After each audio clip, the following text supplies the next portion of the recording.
اللہ الرحمن الرحیم۔ میں محمد محمود قادری، امیر تحریک لبیک یا رسول اللہ صلی اللہ علیہ وسلم، شمالی پنجاب آپ سے مخاطب ہوں۔ حکومت کے تمام ظالمانہ ہتھکنڈوں کے باوجود ہم سب کے حوصلے بلند ہیں۔ میں جیل سے رہا ہونے والے تمام کارکنان کو مبارکباد پیش کرتا ہوں۔ سب کارکنان اپنے حوصلے بلند رکھیں، انشاءاللہ جلد حضور قبلہ امیر المجاہدین اور پیشوا اہل سنت ہمارے درمیان ہوں گے۔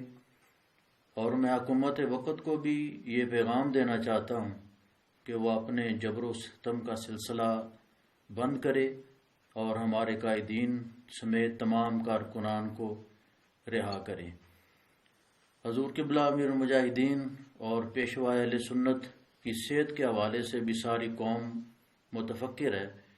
اگر ان حضرات کو کسی قسم کا کوئی نقصان ہوا تو حکومت نہ اس کا ازالہ کر سکے گی اور نہ ہی پھر حالات حکومت کے کنٹرول میں رہیں گے۔